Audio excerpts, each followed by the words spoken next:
দর্শকবৃন্দ, গতকালকে ইরানের নতুন সর্বোচ্চ নেতা ঘোষণা করা হয়েছে। খামেনি সাহেবের ছেলে মুস্তফা খামেনি, তিনি এসেই কূটনৈতিকভাবে কোনো দেশের সাথে সংলাপ না বসেই সোজা স্ট্রেট ফরওয়ার্ড ইসিলিতে ব্যালিস্টিক ক্ষেপণাস্ত্র ছুড়ে রেকর্ড করলেন। এই রেকর্ডে বিশ্বজুড়ে যারা রাজনীতিবিদ আছেন তারা চিন্তা করতেছেন যে এটা তো খামেনির চাইতেও ডাবল খামেনি, অর্থাৎ প্রতিশোধের জ্বালা এটা তো থাকবেই, তাই না?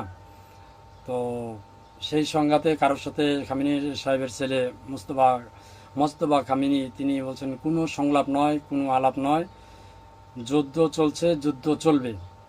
তারা শুরু করছে, শেষ করব আমরা। কোনো কথা নেই, অ্যাকশন, শুধু অ্যাকশন, ডাইরেক্ট অ্যাকশন। এ নিয়ে বিশ্ব রাজনীতিবিদরা অনেক আলোচনা সমালোচনা চলছে। সবচেয়ে ভয়ঙ্কর সমালোচনা যেটা হচ্ছে যে ইরানের বর্তমান যে প্রেসিডেন্ট নিয়োজিত হয়েছেন সে তো আরও ভয়ঙ্কর।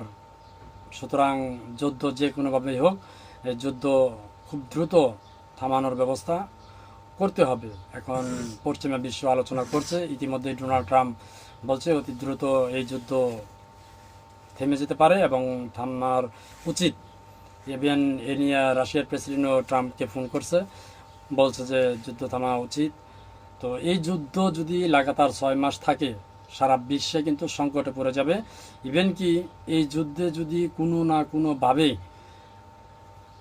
আরবে যেমন যে সমস্ত দেশে আমেরিকার ঘাঁটি আছে সে সমস্ত দেশে যে ইরান হামলা চালাচ্ছে, তারা যদি পাল্টা হামলা চালায় তাহলে পুরো আরব বিশ্বে কিন্তু এই যুদ্ধ ছড়ে যাবে।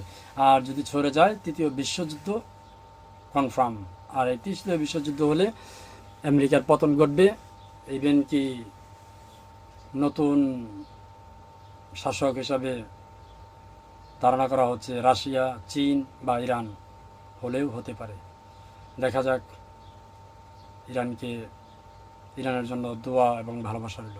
আসসালামু আলাইকুম।